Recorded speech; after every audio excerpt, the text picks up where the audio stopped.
Hello, everybody, and welcome to the Wannabes podcast. I'm Morgan, that's Luke, and then there's Dreaded. Thank you, everybody, for joining us today, and we are super excited to be back after our long break, mainly because of my wedding and honeymoon. So sorry, everybody. Sorry, not sorry. Yeah, thanks a lot for getting married. Thank you. It's fun. It was a fun wedding. It was a great wedding. It was a great time. Thank you guys for coming. But for now, we all. I would feel like our chat by now would know our love and interesting debates around A Quiet Place. So today we are going to be reviewing A Quiet Place Day 1, because why wouldn't we be? I think this is a great option for a return show. But before we get into our movie review, Dreaded, I know you have some news you would like to lead for us, so please take it away. Yeah, so we got a lot of news. Again, we've missed a lot of stuff, so we're going to try to do quite a speed round catch up on a lot of stuff. So first things first, let's start off with the most recent trailers that we just watched, actually. So Luke, we're going to start with Nosferatu, the trailer. So yeah, what do you guys think? I thought it was interesting. I thought it was very interesting. I know you definitely have an interest in it because of, like, Nosferatu isn't a classic Universal monster, but, it's a classic monster. It's just a different take on Dracula, because at the time when the original came out, if I remember correctly, they didn't have the rights to Dracula, so instead we call him Dracula, he's called Orlok, and it's Dracula. Yeah, Nosferatu is another word for vampire. Correct. And I don't know if you guys noticed, but I mean, this is a Robert Eggers film. I did. Mm-hmm. And he's hit or miss with me. I'm not a fan of The Lighthouse. Don't get me wrong. Like, I appreciate what goes into making a movie like The Lighthouse, but I also think that's just like I don't know, I guess snobbier level of filmmaking. That's fair. Whatever. I'll have that debate with anybody, is all I'm saying. But the same thing it looks like is being done here, and like it works here for me. I think the attention to detail, the historical accuracy, the accents that the actors are going to have, I think it works better in this setting. Could just be me, but everything about this movie has me very, very excited, just based on the trailer. I am also interested to watch it as well. Honestly, I'm right there with Luke. Yeah, Luke and I feel like you and I are like the Dracula buddies of this group. Not that obviously, Dreaded, you're not, but I think we have a bigger love for Dracula than you do. I'm excited for this. This cast is fucking stacked. Like, there's a massive, really, really big names in this, and I'm really excited, especially with Willem Dafoe in here. I think we're going to get some great, crazy, emotional breaking moments with Willem, which, obviously, I love that sort of shit, and Willem has the range to do it. And on top of that, one of the things I really like about this, because I feel like the most recent things we've gotten of Dracula is really bright. Not and like in color grading specifically. Like, we do get our dark grunginess, but they go high contrast to get that deep reds, those dark grays and blacks. But in this one, it is a very gray setting, and I really like this extremely moody color grading that I've seen in this trailer so far. So I think it's going to make a really fun tone for the movie just from that sort of editing style alone. Yeah, like for instance, Abigail isn't meant to like fill me with just dread. It's a fun movie. Like, it's a scary movie. Yeah, I take offense to that. This movie, I mean, like, you know what I mean? It's supposed to make me probably feel like Orlok could be around the corner type of thing. Like, and it looks like they're going to pull that off very well. So I just agree with you. Just in the tones, this one's very much going to be like... And I am a little worried that at points it might come off as boring because we're doing too much of trying to establish that it's authentic, probably like, 1800s London or whatever the fuck.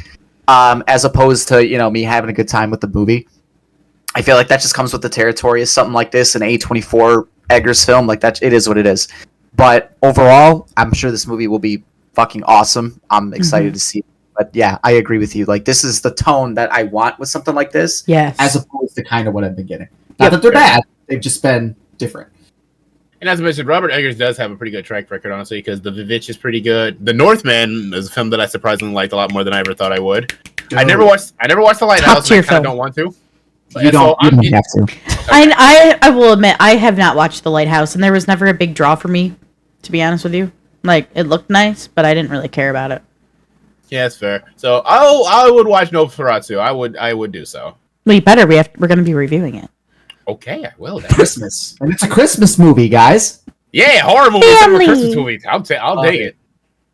I still watch all Krampus. right. I love that shit. Oh, so do I. That's my favorite Christmas movie. Good choice. All right. Nice.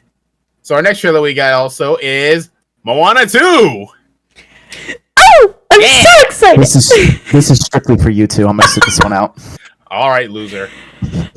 Way more. Moana 2 looks beautiful. I love it. It looks so good. And one thing I want to say, the biggest thing that I love about what I'm seeing of Moana 2 so far is their actual, the time that the studio has taken to actually make Moana look more mature. Because this is quite a bit of time has gone by between the first movie and this one.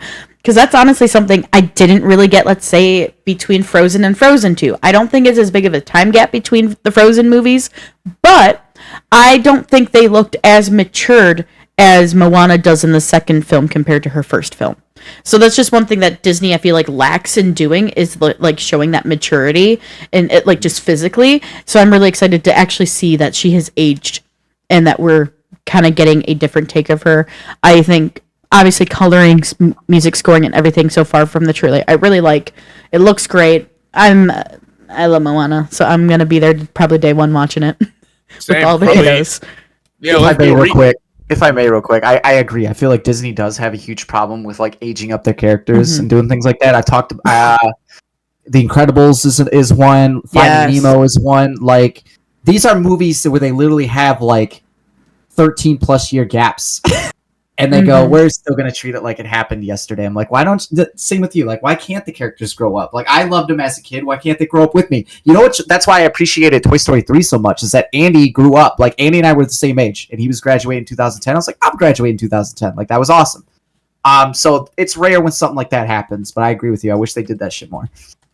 Well, in all fairness, like, in my opinion, like, okay, Nemo, Finding Nemo is a fish. So I'm like, I don't think, how do you establish that fish have aged, actually?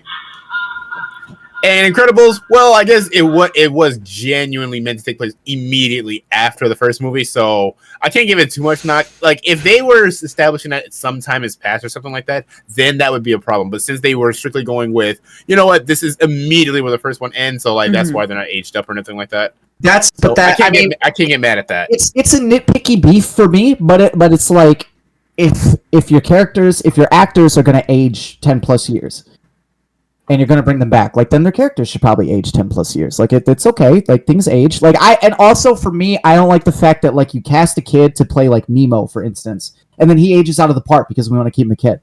Mm-hmm. Like, I don't like that. Like, have Nemo be a little bit be older, and fucking the kid can come back and do it. Like, that's a cool nostalgic thing to witness, but, you know, that's just a nitpicky for me, but yeah, it is something that Disney just doesn't do. Agreed. Anyway.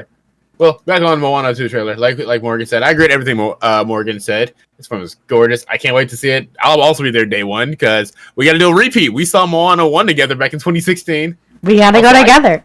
Also, this shot of Moana in front of that giant whale is awesome. Yes! We got the return of those Mad Max coconut things. Yeah, not surprised. Really. Yeah. And of course, I got to bring up the return of my favorite character, Maui! I'm happy that, like, their humor is still there, and that and obviously not that I expected it to be gone, because that's a big part of, like, the first film. But no, I'm really excited to see the dynamic of the two of them, because it's been how many years now, and we know that he's been around her even between that time. It's not like it's probably not consistent, but they do see each other from what we saw of the ending scenes of Moana 1. So, you know, I'm curious to see what sort of relationship evolves from them. I'm not meaning like necessarily romantic, but just in general. No, it better not be. I'm just very interested to see where their relationship has grown to, and then where it's going to grow to from here. Also, we got to bring up the boat snack joke about now. What is that pig's name again? Shoot, I'm drawing an absolute blank. I feel I know it, but whatever. I love that there's a joke, and they're like, "Why did you bring the pig last time?" Because that was actually Pola. It wasn't a controversy, but it was definitely a lot of talk about the pig was all over the advertising. Where's the pig? We got this dumb chicken instead. So I Hey. love that joke. And of Hey course, I is just great. love Maui. Yeah, no, I still like Hey. Well, anyway. So that was almost all the trailers. We're going to say the last trailer for last, actually. So going off of a lot of the news I got from Twitter. So who's ready for a little Godzilla Kong news, actually? So we got a couple things here because a lot of stuff has come out since New Empire. For one, another film is in the works. Two, the Shang-Chi screenwriter Dave Callaham will be head writer for the film, which means I have good faith because I do like Shang-Chi a lot. And three, my favorite bit of news. No, actually, four things of news. Adam Wingard is not returning to direct. And four, I think we're finally focusing on Godzilla again. It's not a Kong movie with Godzilla. I think it's actually Godzilla, and it's returning to a more...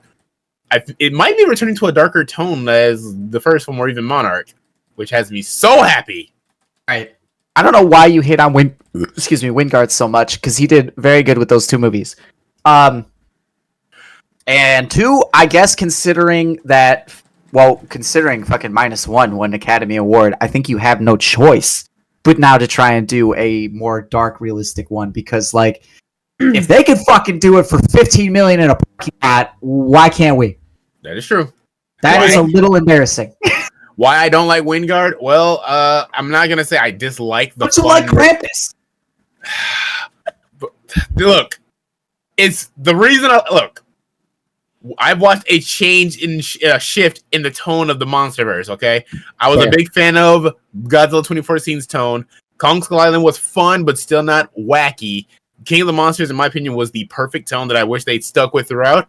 Godzilla vs. Kong was fine, but it still added a lot of elements that, like, oh, okay, this is where we're going. And then New Empire, which is utterly ridiculous, which I'm not mad at. I still like that movie. No, I love that movie. I have fun with that movie. I'm going to watch it tomorrow with the family when it's on Max. But I have to admit that I still liked when the MonsterVerse I feel like I can still take seriously. And not to mention, I don't want to be that fanboy, but I'm going to be that fanboy. But I'm not a fan of what Adam did to Godzilla. I think he does a great job with Kong, but Godzilla just feels like just a complete dick. And I liked it when he was more of an enigma. Kind of an afterthought in his own movies. Exactly. Not so much in the New Empire, but I think like I don't think that's a detriment to the film. But like, yeah, that whole movie has like a wacky tone. They definitely were like, well, we're just gonna do whatever we want on this one. Yeah, you might be onto something. Like, let's say that this new movie is the start of their like Heisei era. You know what I mean? Like, let's maybe because everything so far does feel very Showa era. Like, it started out pretty gritty, then it got goofy, so now we can get back to being serious. So maybe if that ends up being the case, I'm cool with it because, like I told you, for Godzilla and Kong, like that is the perfect Showa era like Hollywood adaptation of a Godzilla movie. That is to me. I still like Godzilla vs. Kong, or not Godzilla vs. Kong. King of the Monsters more because fucking Ghidorah. Yeah. But like, if we go anywhere, I want another Ghidorah movie. I would like a better one, less cuts, and a grittier take. I think that would work. But yeah, that's how I'm choosing to look at it because I'm with you. Like, I like New Empire, but it's definitely the silliest out of all of them. Mm-hmm. And like, the CGI took a step back, and like, I really hope that -1 makes them do better. Maybe so. I'd hope so as well. And again, like Adam Wingard, like I don't want to just. I just kind of want Godzilla done better because I'm not gonna cap. I'm not the biggest fan of Godzilla feeling like a complete dick in the movies, honestly. Well, I wonder like how much that had to do with him. You know what I mean? Because I'm with you, but like how much is it? How much is it his choice? How much was it? Hey, we love what you did with Godzilla vs. Kong. Now just ramp that up to 1,000. I don't know. I wish they had to take notes from 2014 King of the Monsters and Monarch, actually, because I feel like the personification of Godzilla in those three projects was, like, in my opinion, my definitive MonsterVerse Godzilla that I'm like, yes, I think that is the best they did with him, at least personality-wise, I would say. Fair. Because he felt like he's serious, he don't play around, but at the same time, he doesn't just feel like... I don't feel like I'm kind of rooting against him in a way, because I was literally like, Kong... Please punch him. Just punch him, please. Well, they did that. Yeah, no, you're right. Because right after he fucking saves the world from Rodan and Ghidorah, it's like, oh, he's back to just smashing shit? Like, what happened? And then Well- even more so in fucking New Empire. And then he's just like you realize it's for a bigger goal, but at the same time, he is just going around just murking fools for like no reason. The only time he's ever done something like that is actually in the comic Godzilla Dominion, where he's like, okay, Ghidorah kind of fucked some shit up, so I gotta fix things. So like you fuck off, get back. You get out of here, stuff like that. Yeah. And at least Godzilla got his wife back, and now he's finally taking a chill pill. Yeah, that's a funny joke. I love that joke, and I'm gonna hope that sticks around. Oh wait, some new stuff did come around about Mothra in that movie, but we'll have to talk about it another day, honestly. Good. This will turn into a Godzilla show. It really will. It's not Well, the way basically- I was back. 100%. And I think we've already taken a little too long talking about it, but Godzilla's back in 2027, and hopefully Serious Stone, no Adam Wingard. So now I feel like I'm genuinely excited again. Nice. Godzilla for President 25. Oh, hell yeah. All right. So let's talk about some Fantastic Four news, actually, because we have discussed Fantastic Four a couple times on this podcast. So first things first, first thing I want to talk about that's the most exciting for me is, one, Galactus is in this movie. Two, he has been cast, Ralph Ineson, who I do not know who that is, actually, but he's been cast, so I'm okay with it. And three, Fantastic Four is a period piece set in the 1960s. Which is so interesting to me. I don't like it. I don't like it either. I think don't this is like dumb. that. I think so. Okay, quick theory. At the end of Deadpool 3, the Fantastic Four show up, and we're gonna do one of those. They come into the universe from whatever 1960s universe they're in, and then their movie is just showing us how we got to that point. I also don't like that either. But like, if that ends up being the case, I'm gonna be like, yeah, I told you so. But it's kind of a cop out because right now we're setting up. If they were in the 60s and we're doing world-ending threat levels, why wouldn't anybody be talking about it now? Yeah. Why does nobody know about the Fantastic Four now? So that's why I agree. I was also, as soon as like I heard this news, I also assumed that this is going to be like, one of the other dimensions in the multiverse, one of the different, universes. So that's what I'm expecting. Think about all the different views that we saw in, the last Doctor Strange movie. I could easily see there being like a 1960s vibed, universe in the multiverse. So I 100% agree with you, Luke. This would explain why the font looks so stupid, in my opinion, honestly, for this movie as well. Fair. Also, how do you feel about Pedro as Reed? I love Daddy. I know you do. I'm not against it, but I will say the 2005 and 2007 Reed, I don't know how to say his name, is always going to be or some shit. Yeah, him. He's always going to be my definitive Reed Richards, honestly. And that's he just fair. looks like He did Reed great. Richards. He did really good. Yes, I he did. think They all were good. I think Pedro has. I know that Pedro at least has the acting ability to bring out a good Reed Richards at the very least. Especially, honestly, knowing that this is in the 60s, we're probably going to get more of like a suave type of like 60s-esque Reed Richards. So I could see Pedro doing pretty good with that. He likes to have fun. So I don't have an opinion on it. Because like it's one of those things where I know I know I'm not pronouncing his name right, but I know Ian Gruffin did very good. We just talked about it. Mm-hmm. But it's one of those things for something like this. You look at it and you go, well, who do you get? yeah, Honestly, who For the fuck sure. do you cast to do this? And then you go, oh, Pedro Pascal. All right, cool. I guess like fine. we're just going with it. I don't know who I would pick. he'll get the job done. Like Sure, cool of shit. course. I'm sure they all will. But I don't know why it's a period piece. Whatever. Yeah. And I just don't script Galactus. Just Please don't. I Just will don't. at least admit, because I never watched Eternals as a whole, but I did see the scene with the Celestials, and MCU has done Celestials pretty good. They look terrifying as fuck, honestly. Especially when you see them from an Earth's perspective. But it Yeah, does make me curious, like, where the hell have you been? Why aren't you the big bad now, honestly? Exactly. That's what I wanted. I wanted Galactus to be the next big bad after Thanos, honestly. Or, I mean, a lot of people talk about Doctor Doom. I don't have no hate on Doctor Doom, but I don't have a whole lot of love for him either. But I'm still open to that, though. But they went with Kang, and I was like, okay, that's a choice. Okay, we'll see where this goes. So But I'm sorry. we'll finish see. up. We will see. And we won't get a giant storm cloud in space, unlike Rise of the Silver Surfer, which honestly wasn't the worst idea if they just put him actually in it. Like, if that was like... silhouette. right? You get Yeah, a shadow, do kinda the like something. Ghidorah thing. Do the Ghidorah thing. He travels in that, and he's actually in there or something like that. Other That than would've just a been dope. silhouette. That exactly. That's what I thought was fucking gonna happen. But it wasn't. Yeah, but I am worried about that because especially since it's a period piece, like unless everybody Deadpool leads into something and everybody shows up, you know, through this time warp, and I'm talking not just Fantastic Four, I'm talking Galactus, I'm talking Doctor Doom, like they all got to go through the portal with him. What are we doing here? Where's this going? And because at the end of the day, it's going to be one movie. Galactus is the bad guy, and then by the time the movie's over, Galactus is gone. Cool. Right. Thank you for wasting another good villain. And I don't then- want them to do that. I don't want. Yeah, that'll piss me off. And not to mention they're gonna pull another Captain Marvel where this super powered being has been here this whole time. Where the fuck have you been when the first Avengers happened? Yeah, that's what I'm saying. Like, So I don't. yeah, they might shoot themselves in the foot again, but we will just see. Either We'll way, see. will I watch this film? Yes. Probably.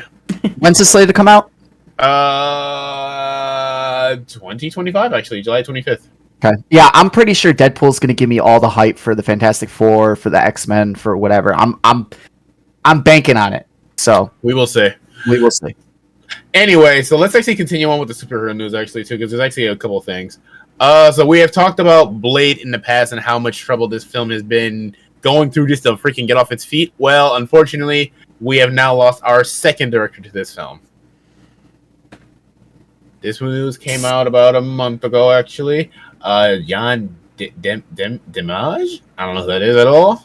But yeah, they've left apparently due to creative differences. I feel like Blade is becoming like The Flash. Not in the quality of how this movie is going to turn out, but more of how much of a shit show it is to get made. Because I only learned that Flash went through about 6 or more directors to be made before, you know, Andy Muschietti settled and did the project.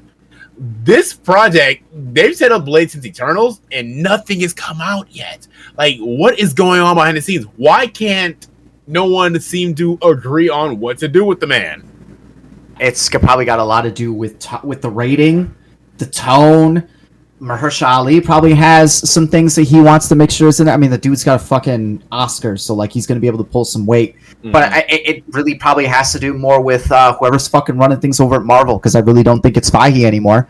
But whoever's running things over there clearly has some kind of idea what they want to do, and it's just not meshing with anybody else's ideas. And that's dumb. That's so stupid, because you don't have a connected story anymore. These movies really aren't connected. There's really no big overarching theme. Jonathan Majors is gone. We don't know what the fuck's going on with Kang, right? So just let them do whatever the fuck they want. Maybe throw a little thing at the very end in your throwaway after credit scene to connect them. But just let them make whatever fucking movie they want so we can get this over with. But I have no doubts in my mind that this is the studio holding this up, because they're too busy trying to fit Blade in the perfect spot. Just fucking do it. Remember, Ant-Man was supposed to be directed by Edgar Wright. Yeah, exactly. And look, he left due to creative differences because the studio want one thing, and it's like, oh, I'm sorry, the men in suits in this production room seem to know more than the directors. Oh my god. That's kind of early on in Marvel, where it seems like they've kind of learned their lessons, but I think you can only get away with that for so much. What I'm saying is Marvel used to get big time directors to do their shit. Mm-hmm. But when you get big time directors want to make their movie. And Marvel was like, no, we have a plan here. We want you to stick to this. Like, it all has to connect. That's why Edgar Wright left. They're still doing that, but now they can get pretty much just plug somebody in and they'll become a star because they made fucking the next Spider-Man. You know what I mean? Yeah. But even they're being like I kind of want to have some say in what I'm making. And Marvel's probably still going, no, you have to do it our way. And now here we are. Yep, pretty much. So fuck you, Marvel. I still kind of hate you right now. Yeah. Oh, and you know what? I just read is fucking Wesley Snipes' Blade might be in Deadpool 3. I've been reading a lot of people might be in Deadpool 3. Honestly, I don't even know what's real, what's not real. I'm just gonna watch and stuff like that. But like, oh, freaking Ramp spoiled something big for me, and I'm not gonna say it out loud. But I'm so mad I know about it. But I'm so happy that it's happening. If there's anybody that deserves to like have their flowers and be involved in this machine, it's Wesley Snipes. He absolutely should be in here somewhere. He should be in Blade as a cameo, whatever, or he should be here. Throw him in there. Let him put the fucking shades on. Let him cut somebody up. Like, the man is the reason we're here.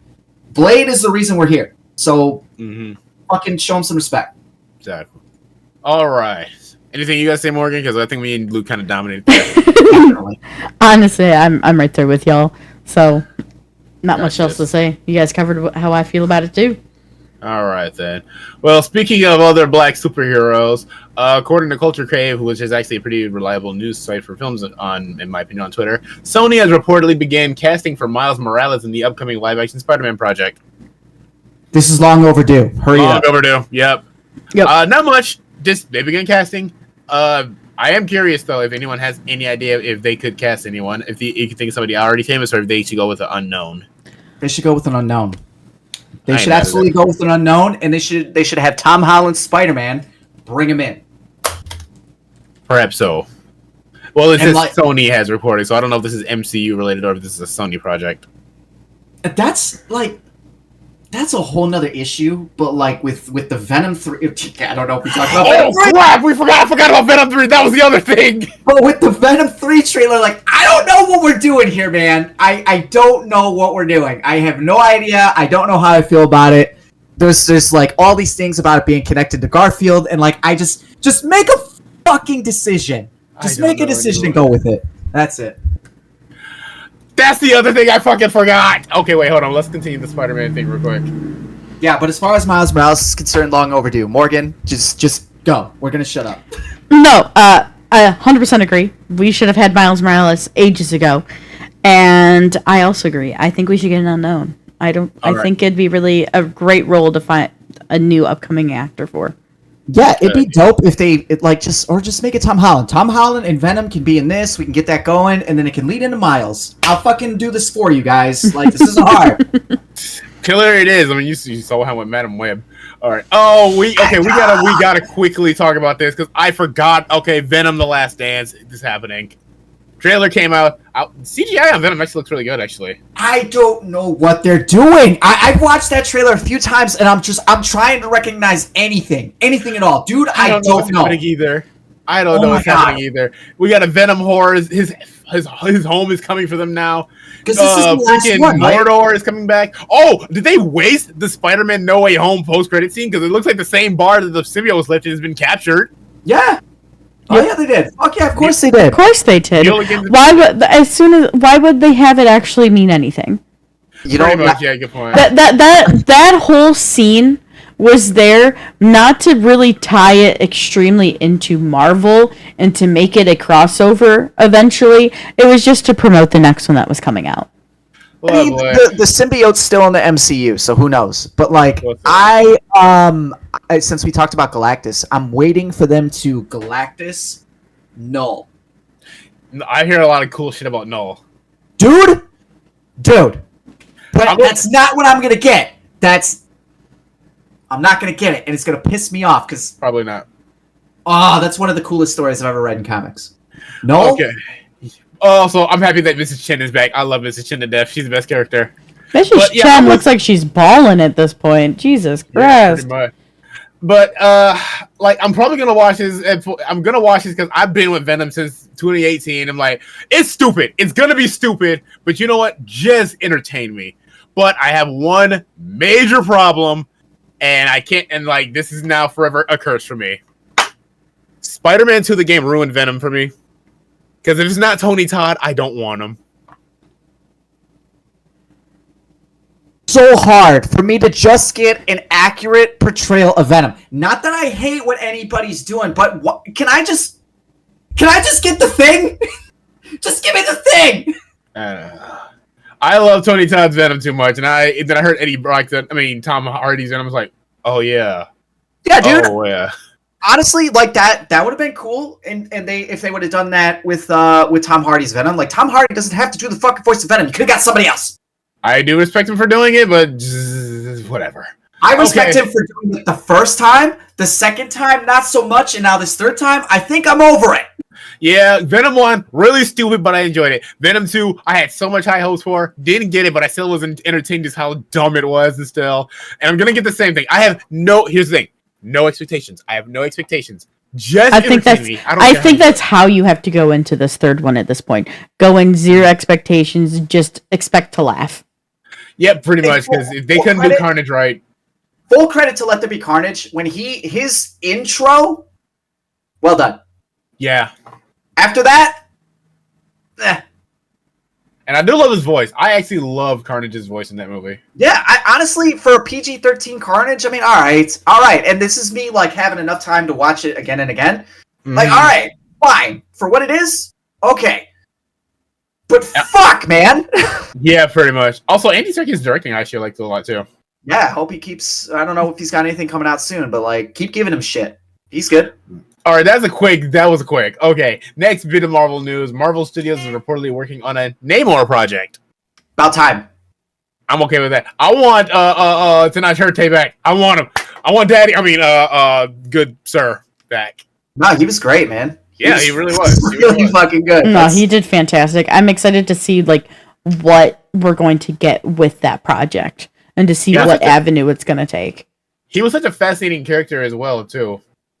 Hey, So, like, the longer this goes on, the more we're going to look back at this era of Marvel movies and just be like, well, it's like Black Panther 2 and like everything else is kind of yeah. Well, I mean, there's some good projects that Marvel came out with. Yeah, I mean- but Black Panther 2 though. That's true. That's true. Loki season 2 is Right. good. Like Shang-Chi is good. Black Panther 2. Fair enough. Guardians of the Galaxy 3. Black Panther 2. Yeah. Also, I did rewatch Guardians 3 recently. It's still my least favorite, but I think I have a more liking towards it. Plus, there's I'm not. a quote in that movie that I actually always quote now because it's so funny. I'm not doing this with you right now. We need to move on. I'm not doing this with you. Fair enough. Stop baiting me. I don't know what I did. What did I do? You know what you did. What did I do? Is because I didn't like it that much? Moving on. Oh, that's what it is. Okay, because Guardians 2 is better. Okay. Moving on. Speaking of Black Panther, by the way, according to Marvel updates, I'm pretty sure at least I hope this is accurate. Shuri will pass the Black Panther mantle down to young T'Challa. And also, Shuri, along with Nakia and Okoye, will raise him to be the next ruler of Wakanda. Sounds accurate. Sounds like obvious, I guess you could say. Yep. This sounds like I mean- we don't need to make another Black Panther movie Like- for like another 10 years. Probably not. Like I've been telling y'all, they're setting up for Young Avengers. So Yep. Go to hell. All right, stop saying that. Just stop it.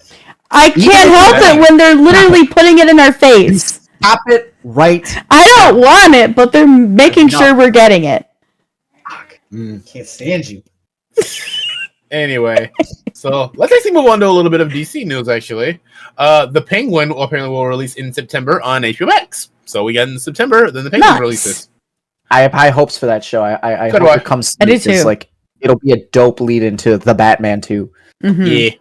That's all. It's coming in September. We talked about the trailers when it came out. So still looks good. I'm interested. Yep. Okay.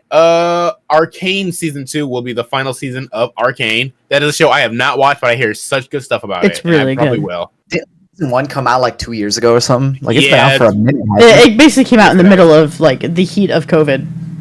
So like, random thing. And the only one that's going to appreciate this, I think, for the most part, is going to be Anthony. So when that premiered, I don't know if you saw the clip, but Mike Shinoda went to the red carpet for that, and like they didn't know who he was. I remember that. That's That's the only hilarious. thing I really got out of that. That's I that remember shit that, and I was so mad. Like, y'all put some respect on that man's name. for real though.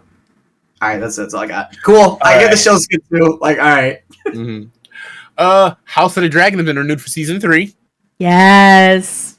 Okay, are you both fans? No, I haven't watched it, but like I don't care. It's Game of so Thrones, I don't good. care. So I'm gonna. That's what everybody said about Game of Thrones. No, okay. Game of Thrones was good until season 8. So Not getting me twice. You can't. I no, won't let no. you. So the thing is how. Why I know why House of Dragon's good is because the books are done. That is why. Fair enough. All right then.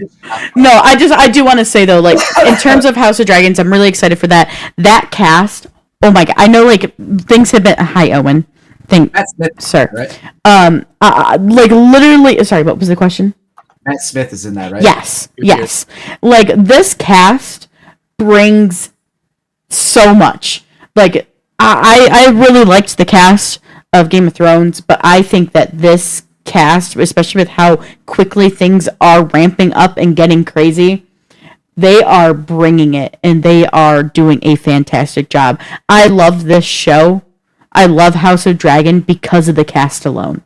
Like, Well, they don't know get me what's wrong. coming out, right? It visually looks great. It's an outstanding looking show, but that cast, literally the biggest props to them because they genuinely are what steal the show.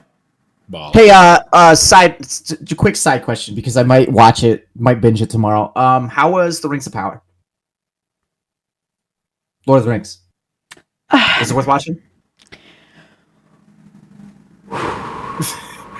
Oh God. I didn't mean to do all that. I'm It's gonna okay. take that as a No, no. it's okay. So the Rings of Power, if you look at it, it's Because I'm not that big of a fan. if you go in not knowing the information that I know, you will like it. Okay, cool. All right, sweet. Okay. The fan who really knows a lot of the lore and knows a lot about just a lot in terms of Lord of the Rings and everything else and that world. I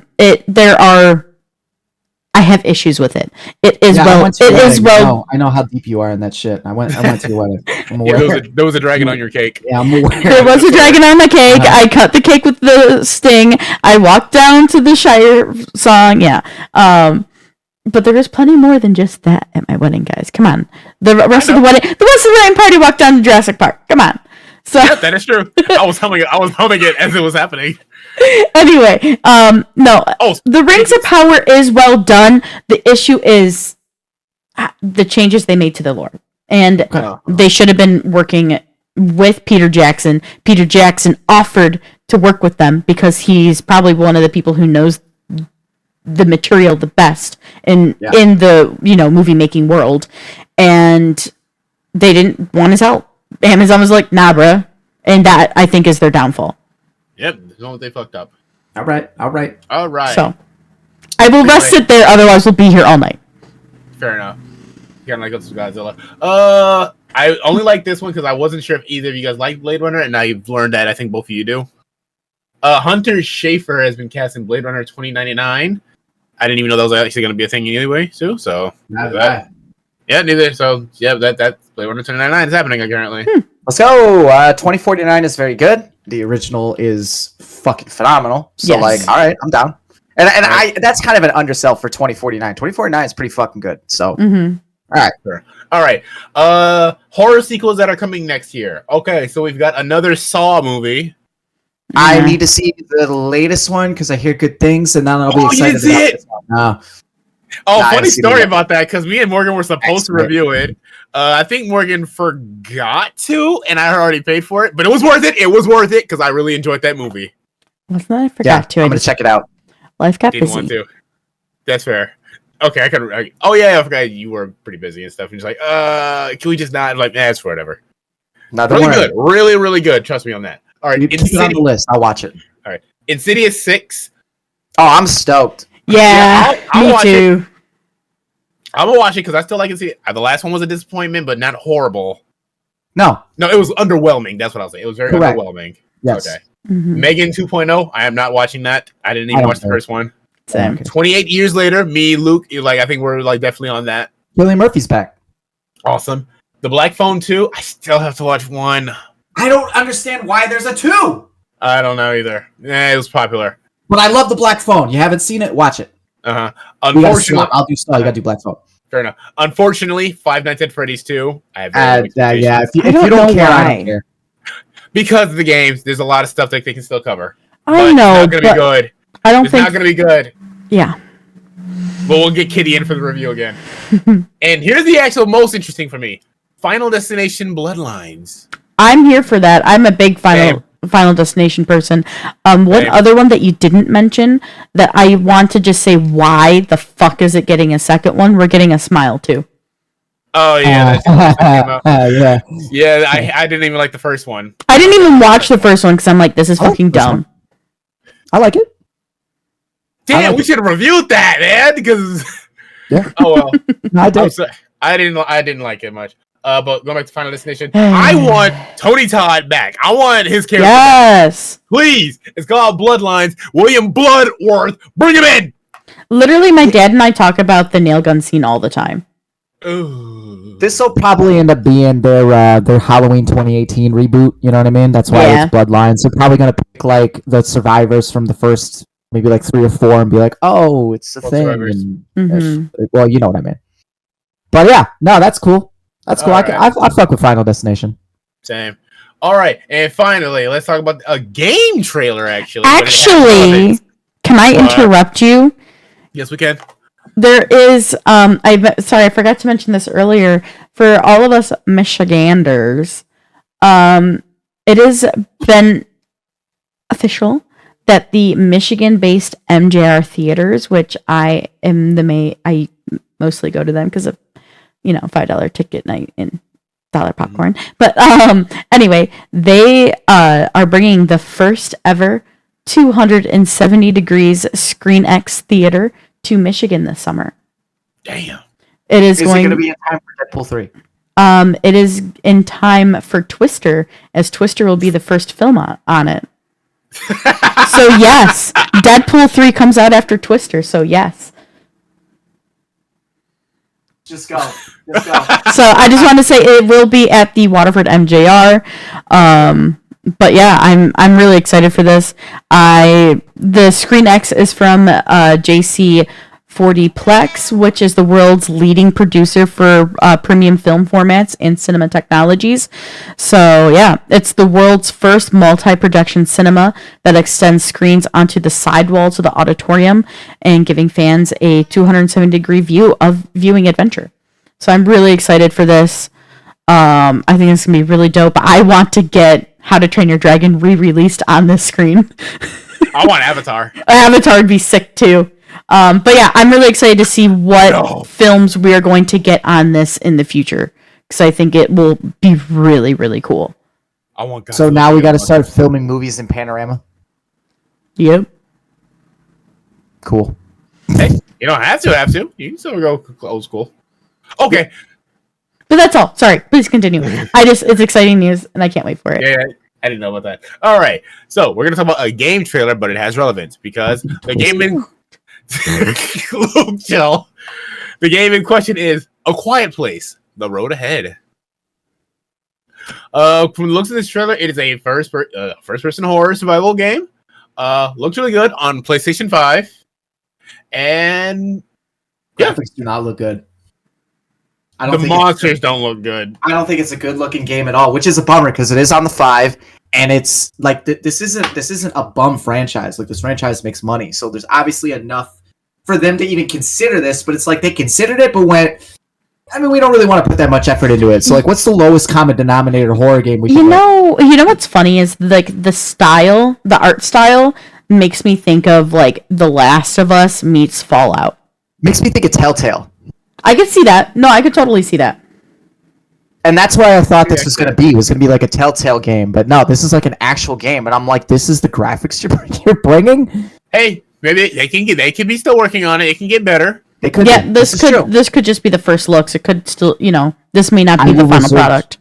I will reserve judgment. But like, considering how the monsters work and everything, I'm just wondering how. I mean, Last of Us.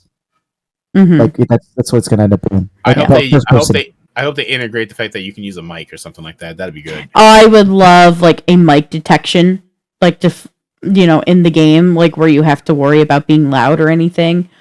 And we know it works because there is a game with that called In Silence, where you literally have to be quiet, otherwise that thing will find you. Honestly, if I was playing, Owen would kill me. So. Owen, you were going. Owen would get me dead if there is a mic integration. You hear? It's got potential. We'll see. We will see. I'm interested. Plus, new survival horror game. I might stream that too. Yeah, I'm not gonna say I'm not gonna play it. Just be better than Silent Hill: The Short Message, please. Yo, when does the 2 remake come out? I want to play that really bad. I don't remember. Damn it! All right, moving on.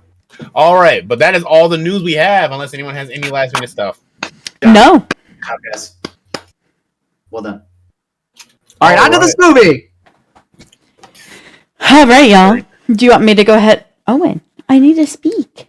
Do you want me to go ahead and lead with box office and everything first? Yeah, I got things to say. Okay. Before I lead off, I want to say right now to both of you, I think especially you, Luke, Be nice to the cat. Be nice to the cat. Not my cat. I have something to say about the cat. The cat in the movie. The cat is the MVP of this fucking movie. I have something to say about the cat. Okay. Anyway, we'll get to the cat, but be nice to him. All right, everybody. So, released on June 28th here in the United States is A Quiet Place Day One. The budget, just so you know, was $67 million. And the runtime of this is 99 minutes. So if we scroll on down to box office information, in the United States and Canada, A Quiet Place Day One was released alongside Horizon and American Saga Chapter 1 and was projected to gross about 40 to 50 million from the 3,707 theaters in its opening weekend. The film made 22.5 million on its first day, including 6.8 million from Thursday night previews, which is the best of the series. It went on to debut at 52.2 million, making the best opening weekend of the franchise, while finishing second behind Holdover, Inside Out 2. Then, as of July 2nd, which was yesterday for us, A Quiet Place Day One has grossed a total of 57.3 million in the United States and Canada and 45.4 million in other territories for a worldwide total of 102.8 million so far. Sadly, that's probably as good as it's going to get. I feel like it's just going to die down from here because it just seems to be the trend. But hey, what a haul! Yeah. Yeah. Also, It did I would great. Like to say this. I would like to say this too, because recently I've been watching a lot of videos on blockbuster movies and how they're kind of failing in Hollywood nowadays. I'm so happy to see a budget that's not reaching like the 200 millions and stuff like that. Because my God, I'm learning so much about how much money studios have been throwing films and how much they now have to make back to like break even and not be considered a flop. It's been a fascinating journey for me to learn and everything like that. So I'm happy to see such a low number. One thing I want to say is like A Quiet Place, the very first film of the franchise, the budget was 17 million. In total, its total box office, not just its box office debut, but in total, it made 341 million while it was in theaters. That was the first one. Fucking greedy ass studios want to throw more money because they want to make more money back. Then, but, that's not always can. Yeah. Then A Quiet Place Part 2 was about a 55 to 61 million dollar budget, and box office was 297.4 million for its total box office run. Then, and that's during COVID time too, as well. Yeah. Yep. So yeah, and then I think that's why A Quiet Place Part 2 got lower in overall box office release. Because I think it did a simultaneous release, if I'm not mistaken. No, I don't think it did. Actually. Or maybe it didn't. Maybe it didn't. But right now, we're only a couple weeks in, and Quiet Place Day One is at 102.8 million. I would like to see it bring in around 4 million if it can. I don't know if it will. If it can go in around 400 and beat out the first one, that'd be sick. But I don't think it will. I don't either. I think it'll be lucky if it beats 2. And that's not an indictment of the movie. I just think that's just how the shit's going. Yeah. Especially it's coming out during the holidays. Like it's, we have 4th of July here tomorrow. It's prime camping time, outdoor activities across a lot of the U.S. Right. So yeah. That's fair. All righty, Dan. Well, that's how box better than Furiosa. Yeah. Like it's already done better than Furiosa. Yep. So just to throw that out there. Like seriously, that's how things are going right now. Furiosa really didn't make money. Who knew? Well, I'm not gonna try to determine why that could be, honestly, because I still did not watch it. Oh man, that movie didn't make money. Furiosa? Yeah. Oh. Yeah, dude. And look at the reviews. It's supposed to be a great movie, and it just, I don't know. I don't. I enjoyed it when I saw it. Just real quick, because we got a movie to review, but real quick, I don't think we've gotten to the point to where ticket prices in movies has become that much of an inconvenience to go. There's something else going on, and I don't know what it is. And it probably has to do with fatigue. Just the fact that all you see now is a fucking reboot, a sequel, a requel. That probably has a lot to do with it. Or people continuously trying to make blockbuster after blockbuster after blockbuster. When, like back in the day, blockbusters were more like maybe a couple a year, but now we're getting like how many a year now? And it's like people are kind of just like, I don't want to keep spending money a month to go see these movies. That's what I'm saying, and it's weird because especially with a Furiosa, you go like that didn't make any fucking money. Like wow. And I think maybe even like streaming services have definitely kind of had to play it in too, because a lot of films come out eventually and like I'll just catch it on streaming. Yeah, it's I think I might have been a few years off with my prediction of how soon or late movie theater is going to become more or less obsolete. But we're definitely, it looks like we might be getting there a little bit quicker than I thought. That's a sad thing to see. That really is sad. Yep, but that still has nothing to do with this movie because you guys It's so great. it. Yeah. Yes, I mean, yes. So I'm going to lead it off with just putting it this way. I did really like this film. I really enjoyed it. However, I don't think it is the strongest film of this franchise. I'm the hater of the group, right? I think you are. Okay, cool. I just want to make sure I play It's my normal. perfection. That's usually your role. I mean, I'm the especially when it hater. comes to this fucking franchise. Oh yeah, But- that is very true. You have always had something to say about something that led to a 30-minute debate. Yeah, because they do stupid shit. Like, how they fucking off their characters and stuff. I'm like, you don't even I'm not gonna do it. I'm not gonna do it. But I feel the opposite of Morgan. I think this is the strongest movie out of the franchise. This movie actually is starting to make me a fan of this franchise, and it has everything to do with Lupita Nyong'o's performance. She is so good in this movie. She is really strong in this. Can you get an Oscar for this shit? Like, I mean, she's really fucking good in this movie. This is a really, like, it's kind of a tough role, and, like, she goes places, and her and, what the fuck? Joseph Quinn, like, they're great together. They both, like, their acting in this movie is the whole reason to watch it, in my opinion. They're really You're good. not wrong. You're not wrong. Lupita is the best part of this movie. She really is. I love her character. Like, I love how kind of mean-spirited she can be. Yeah. Well, she's. Yeah. I don't know, just like She could like- die any minute. Oh, like, The clock's ticking. Like, she doesn't have time for this shit. like something she says near the end to Joseph Quinn's like, "Hey, do this for me." Is like in the same tone as she talks in the beginning. I was like, "This plays it so well. It's so fun. It's so funny." Hey, Brian, what's up? Lupita Nyong'o, Joseph Quinn, Alex Wolff is in this for a while. I did not know that was Alex Wolff. Holy shit, them Wolf! Jesus Christ! Jaimin Hunsu's in it for no reason. Which is really interesting. here? You see so much of him in the trailers, and then you see like none of him in the movie. Let's save some of his discussion because we gotta I think talk about some of the other films as well because I thought about it too. But yeah, that is very true. Digimon is back, and I mean, it didn't really answer anything either. No. We just know how we got out of New York. Yeah. Wow. Yeah, sure, pretty much, yeah. I expected him to be pivotal in this movie and like maybe be side by There- side. There are and, like, scenes that we are missing that are in the trailers that we did not get in this film knew with it. him.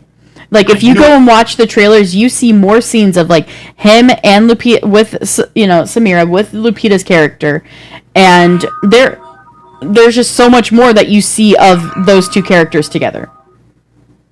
Because I was like, are we missing a scene? I don't remember this. I'm pretty sure I see scenes of like the two of them running together and hiding in buildings together. That's not just that theater. Yeah. Okay. Oh. So I wonder if it's deleted scenes. real quick, Probably.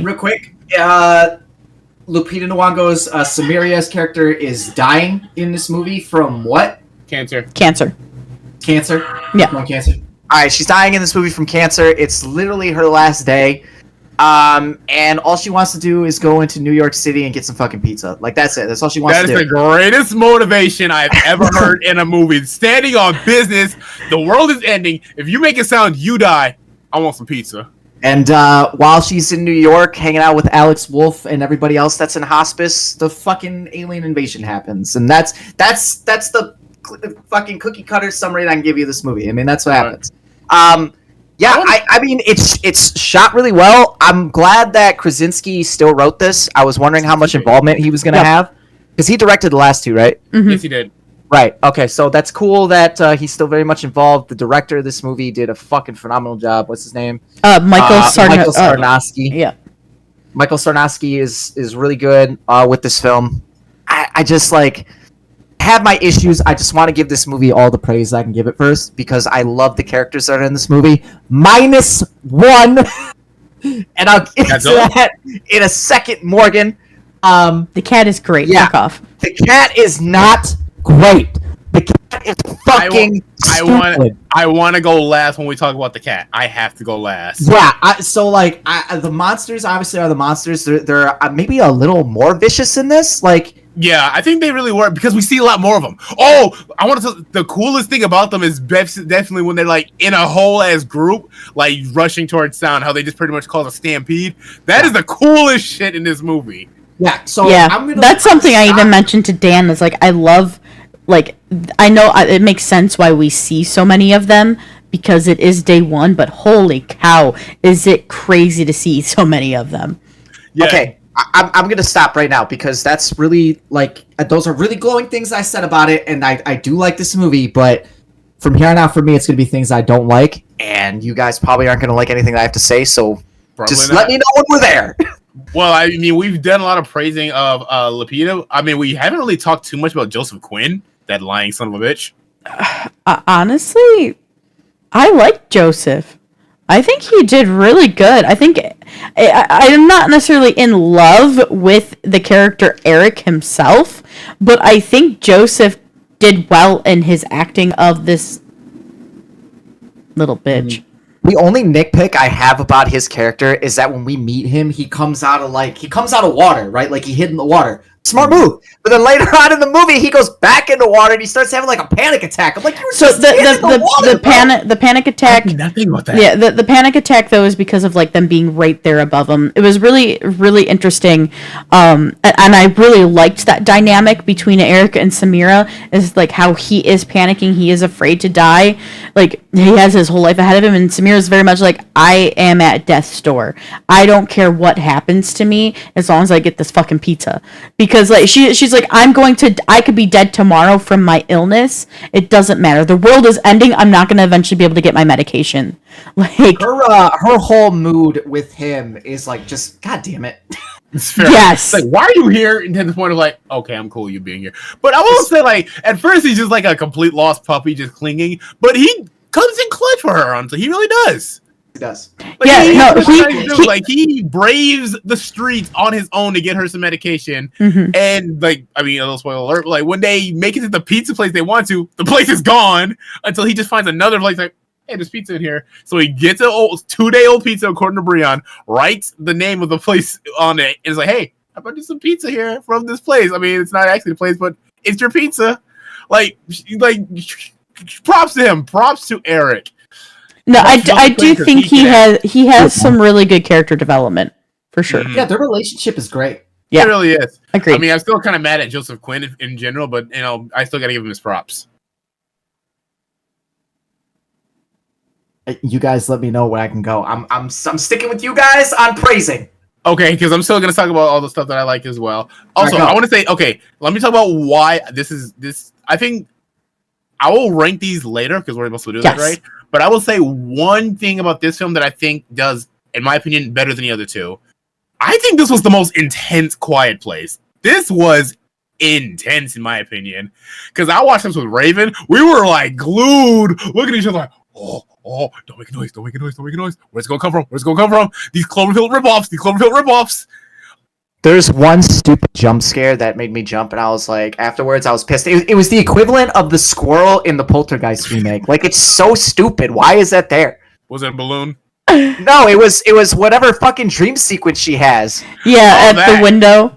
Yeah, it's like, what the, The fuck, balloon man? got me. The balloon at the beginning got me at the theater. That got me. That's the only time I got scared. And Raven wants to give me shit. So like, okay, let's have a contest. Who gets scared more? I won. I'm sorry, Also, I don't like- tell you like that, baby. Can I just say, like, so the whole point of like a marionette, correct me if I'm wrong, but I feel like the whole point of a marionette show is to like make people think that the puppet is like moving on its own, right? Uh-huh. You take the fucking illusion completely away when you're standing right there on stage next to the thing you're operating. Why isn't he behind something? Maybe he was trying to show how good he is at doing it to make it look how, like, you know, alive he can feel, even though you see that I'm controlling it. I respect know. the art form, but I was like, they kept showing all these kids with like wonder in their eyes. I'm like, but you can see that the dude's doing it. I was like, all right, whatever. Again, nitpicky, but I stand by it. Fair enough. Also, I gotta say It's too. the budget marionette show in Chinatown, okay? Fair enough. Also, while this was the most intense, I will say, despite being called day one, there is a lot of. Oh wait, hold on. I mean, Luke, I'm sorry. We might be a minute before you get to your problems, honestly, because I really want to talk a lot about the cool shit in this movie. For one, watching it all happen again. I mean, it's called day one, but we have seen the creatures come down for the first time in the last movie was released. And in my personal opinion, I kind of liked it better in A Quiet Place 2. But I will say, A Quiet Place Day 1, I like watching the Whoa, Luke, is God here? God is here. Just flashbanging our poor viewers who are watching in the dark. Well, I feel like this is too dark. I'm sorry. I didn't mean to blind everybody. That's fair. That's fair. Anyway, so like I think the actual beginning when they show up, I think was done better in A Quiet Place Part 2. But I will say, watching like the actual aftermath of when they're here was awesome, especially with the military flying in helicopters. Like, hey, go to this evacuation site. Then the hurricane of freaking aliens show up. But then, when you saw all the people walking, no one's talking, but the amount of them footsteps, I was like, oh no. Oh no. Oh, I was literally just waiting for it to happen. Yeah, I was like, yeah. See, Brian, I'm with you. I actually really like watching the world kind of go to shit and everything as they like stampeded. But oh man, the amount of those people like, oh god, this ain't gonna go well. This ain't gonna go well. This film is the one where you get to see the most brutality, and not even just in terms of like the aliens to the people, but also just the aliens to the environment. Exactly. Brian, what the fuck? What the fuck? Not the Mobamba. Honestly, in this instance, like speakers and shit are basically grenades. Chuck those boys, distract them.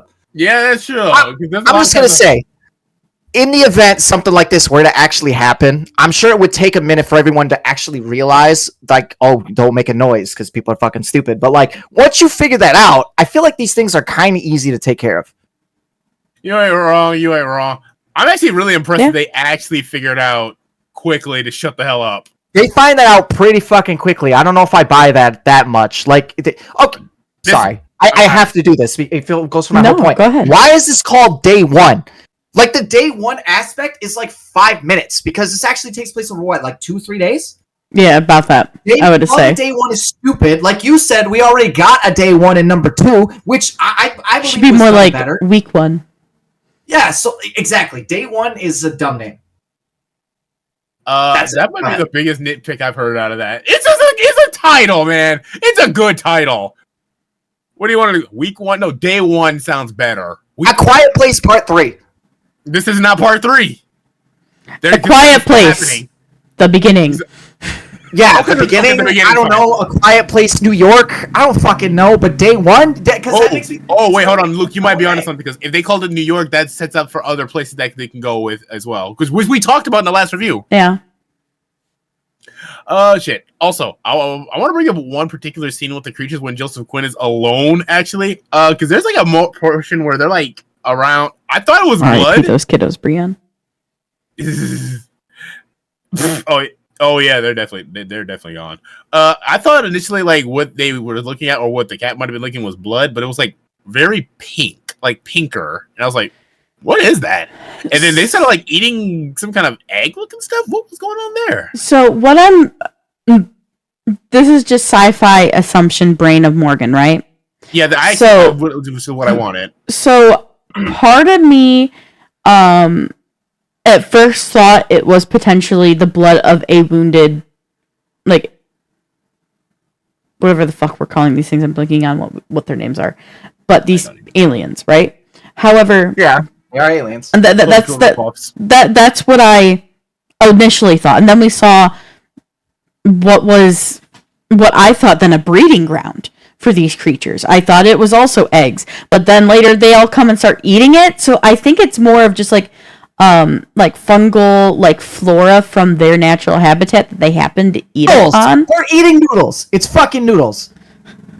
They crack it open and they literally eat fucking ramen noodles. Look, I'm trying not to fucking talk about the things I don't like, but you guys literally are leading me there. Like, listen, so like how I look at it though, think about it. By the Like, way, they're called Death Angels. yeah. So how I look at it though is, man, when people came to the Americas, we brought the smallpox. Like, they came to our planet and they brought their own shit, you know, and it ends up making sense as the populations die from, you know, oh, and he's trying to get my water. Sorry. It makes sense from it being, you know, day one to when we have A Quiet Place Part 1, right?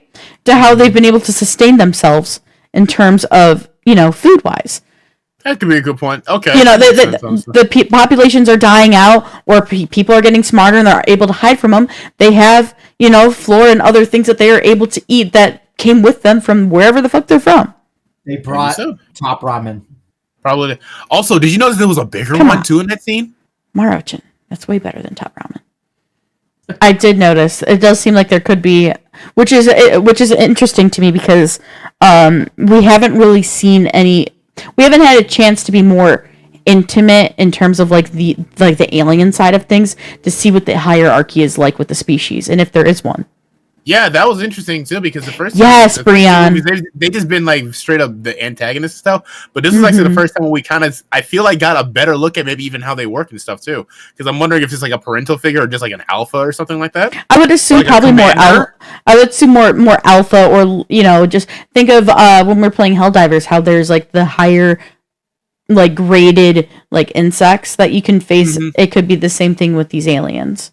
I don't know that we're necessarily going to get that ever, because that's not what these movies are about. These movies are not about the monsters, they're about the humans. It could go there if they keep making maybe some side films and stuff so you can learn more and expand more. Yeah. Could there be a queen? Yeah. Brian, that's a good question. Who knows? There could be a queen, just like the xenomorphs. Yep. Yeah, but okay, so Okay, let Luke go. I'm not that interested in these monsters like that, man. They just they're monsters that operate on sound. Like if they hear basically anything, you little bitch! And you tell me you're more interested in the little dog things in 10 Cloverfield Lane? we're gonna attack it. Like, but after that, like, how do you beat them? You give them a high pitch frequency, they die. I don't give a fuck about the ramen noodles. How did that even get there in the first place? Where did that even come from? Warden's theory, of course. So I think that is also part of maybe the capsules that they fell to Earth from, or fell to the Earth in.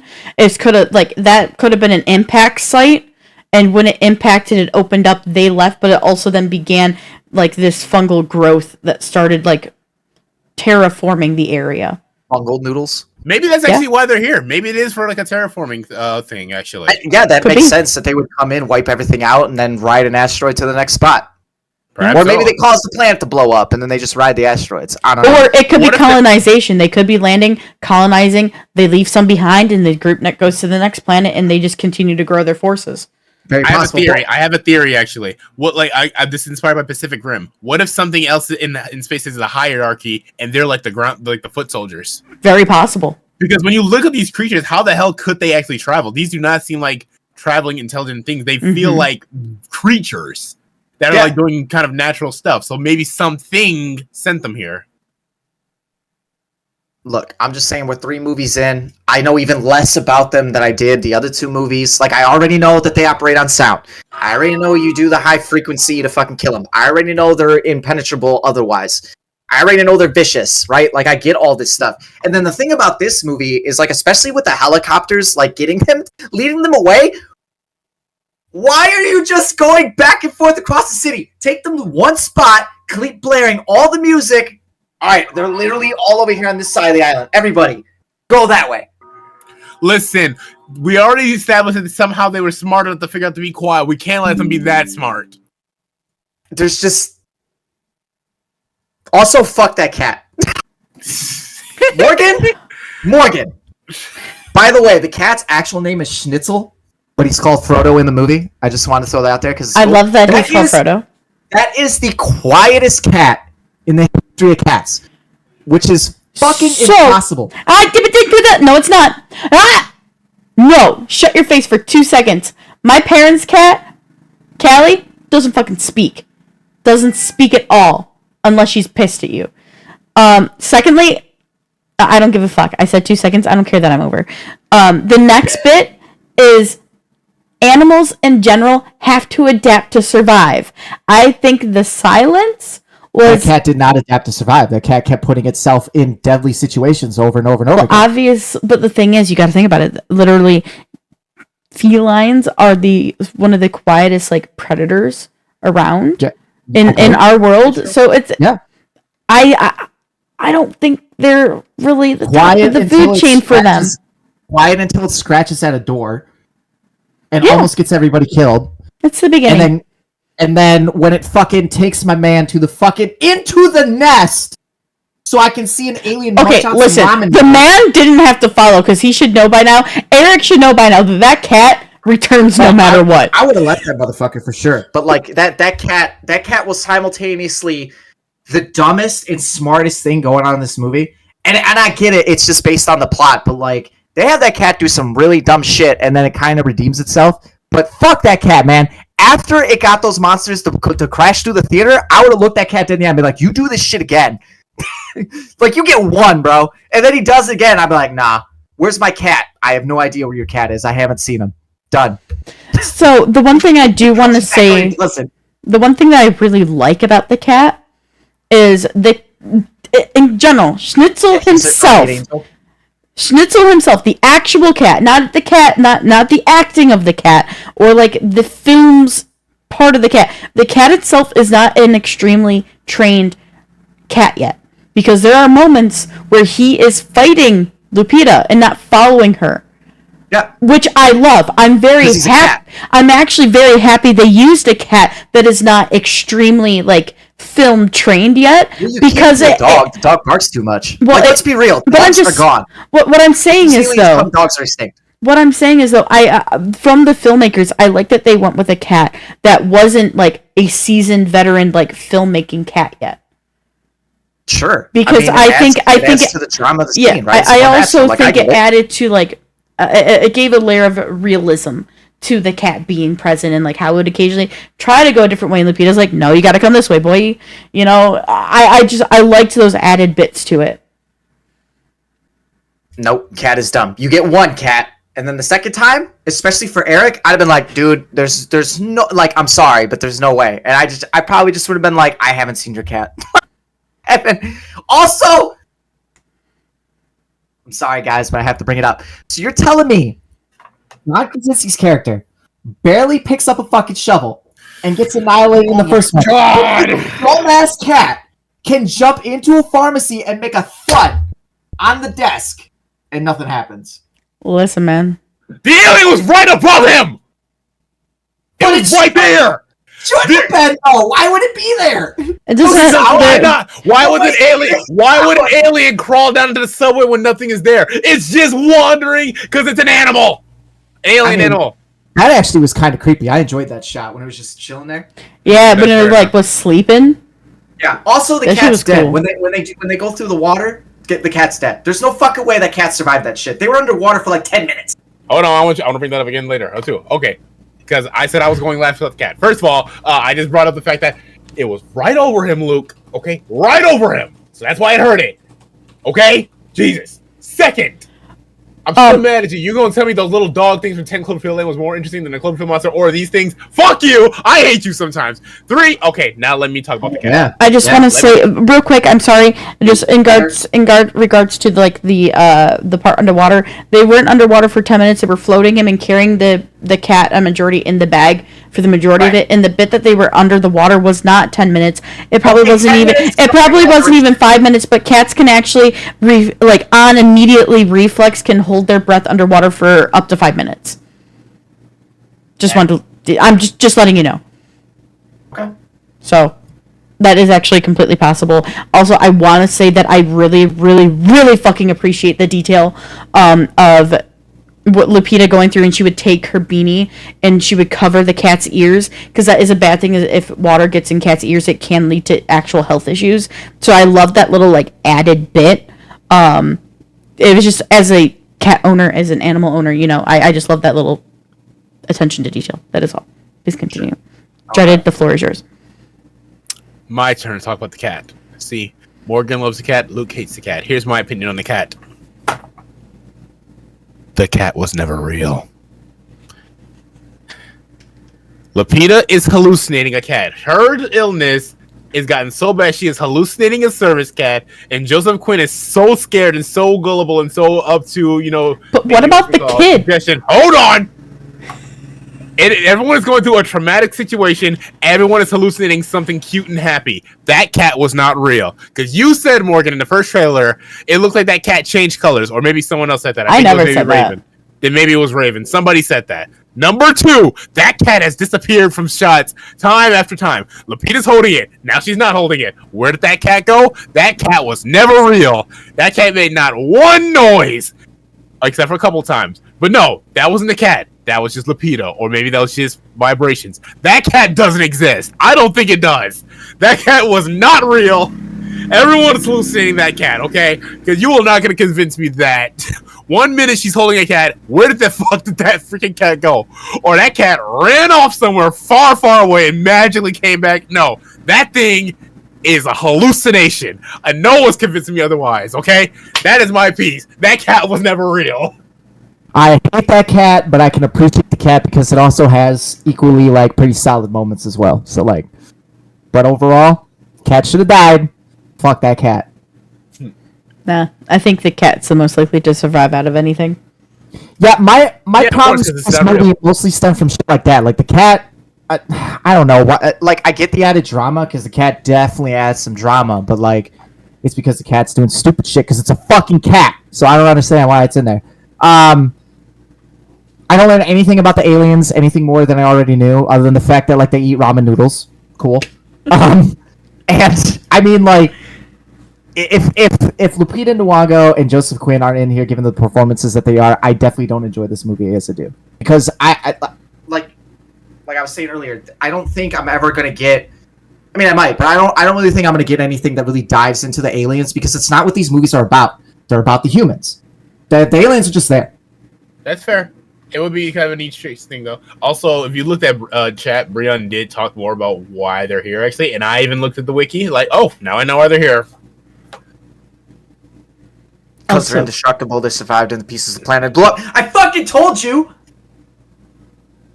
Did you tell us that? I don't remember that. No, I was talking to Brian. We were talking about it after the movie was over, and he was like, how do they get on the asteroids? I was like, well, maybe the fucking planet blew up. Oh! My only problem is like, how does that fucking work? Because they die in water because they suffocate. So how do they not suffocate in space? And Maybe- how maybe it's do something they specifically about water? Maybe it's unless- something very specific about water. It- how do they maybe. survive the Maybe. explosion? Because that's a loud noise, guys. True as well. You know what? I'm gonna here's my new theory. They don't really have it thought through. No, they don't. I'm going with they're the foot soldiers. I'm gonna say that because yeah, there's a lot of inconsistencies if that's actually why they're here.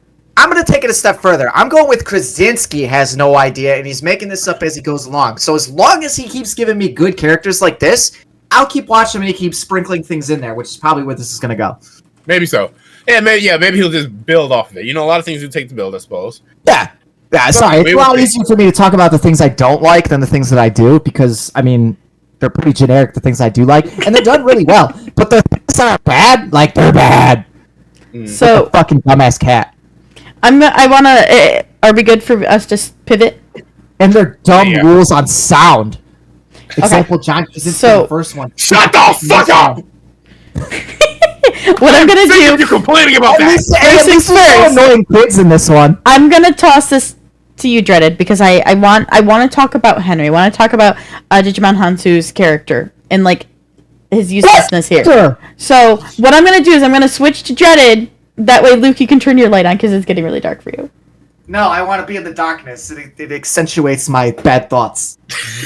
Towards this movie. You're right. And the fact that you're going to talk about a character that's not even in the movie. You're right. Your God. thoughts are bad. Good. Pretty much. All right, so you want me to just go on about Digimon Hansu's character? Yeah, because I know you wanted to discuss them, so I'd like to hear your Right, thoughts right. about all of that first. You know. So for one, yeah, Luke, you are right. Like he's not really exactly a character, I suppose, because when I saw him in the trailer, I actually got really excited, thinking like, oh, Are we actually going to get maybe more on him or something like that? And we really didn't. All we really know is that he came from New York and he survived and got on a boat and I guess found his way to the island. But the actual thing I was really curious about where it came to, apparently his name is Henry in the movie, is the in-between between day one and part two when he's on the island, actually, because I was curious that, we know where he ended up. He ended up on an island that was safe until freaking Cillian Murphy got them all killed and stuff like that. But there's a lot of people on that boat, and it's been a minute since I saw Quiet Place Part 2, and I'm wondering if everyone from that boat are people on the island, actually, because I was thinking like, well, if they're not, that's actually interesting, because I wonder if there are more stories of where other people could be going and stuff like that in terms of trying to find safety. So like we've always said in the past when we reviewed these movies, that there are other stories that can be told within the Quiet Place universe that doesn't always follow the Abbott family. Now, I like the Abbott family, don't get me wrong, but still, like, there are other stories. Shut up, Luke. There are other stories that, like, I'm curious on how everyone else is handling it, how other countries handled their day one and stuff like that. And also, dark theory, if all those people on the boat followed Henry to that island, then Joseph Quinn and that imaginary cat is dead. Yeah, I had that thought too. Luke, I can't. Are you muted? Oh yeah, I muted it. So yeah, I wouldn't fucking interrupt. Brian, this still is my favorite one, even though I'm pointing out the things I don't like. It's just easier for me to do that. But this is, out of these three, I'm gonna tell you right now, Morgan, and I'm just gonna spoil it right now. This is number one. This is the best one. Fascinating. I disagree. So do I, actually. But That's I actually fine. like your take. I actually do like your take. I was surprised. Also, Yeah, no, the fucking little kid from the Abbott family, like he's like, he should not have made it 2 movies. I'm just gonna say that. Well, he did. Plot armor. just real quick to Brian. Brian, there is not a Quiet Place Barcelona. I don't think. I think you're thinking of Bird Box Barcelona. I literally just looked that up, and I can't tell if he's making a joke or if he's being serious. He's probably doing both, honestly, because One all is these being quiet, the kind other of one feels involves the same. not looking at shit. all these movies do kind of feel the same after a point. That's why, like, I'm making a joke when I call The Last of Us, The Walking Dead, but like all these movies shit at the end of the day do kind of feel the same. This ended up being a post-apocalyptic city with fucking monsters that we gotta avoid. Like, come on. Yeah, I'll just do the same shit now. Like, those are clickers. They're big clickers, guys. basically, yeah. I guess you're not wrong. Just different ways of handling it, I suppose. Yeah, no. And that's Yeah. the thing. Like, I just want to see how you... Oh, there. Oh, Goodbye, Luke. Oh no! Oh no! Oh no! Oh no! You know what? His negativity was so strong, he lagged out. That is unfortunate. He needs to stop hating on the Quiet Place franchise. Hating so hard he's buffering.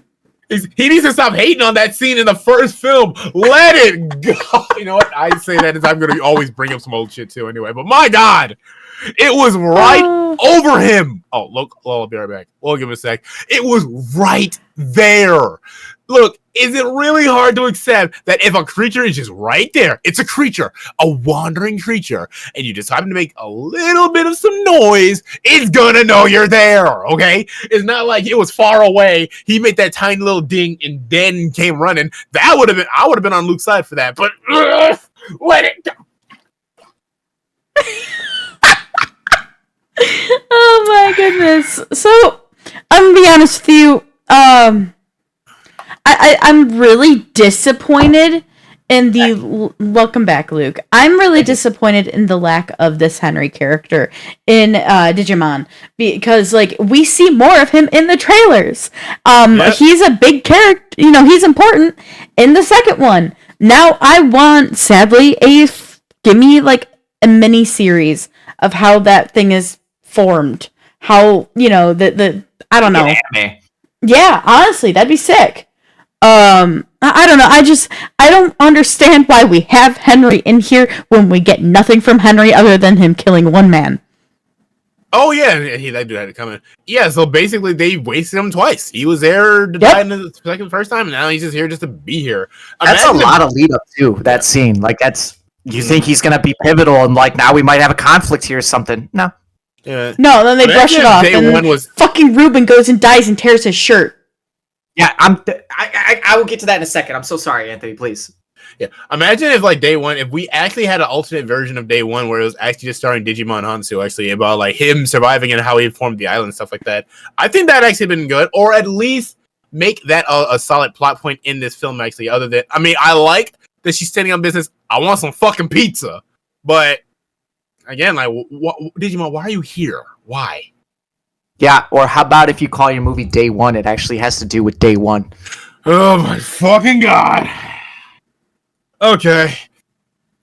I wonder if A Quiet Place Day One may have had original ideas that they wanted to go with, but maybe they ended up changing them or something like that. Maybe there was some studio interference. I'm sure that absolutely happened. You know, there probably was whatever script Krasinski and whoever wrote in the beginning is probably not what we got on screen. Perhaps so. I just want to say that Brienne highlighted his message to state that Luke's statements are trash.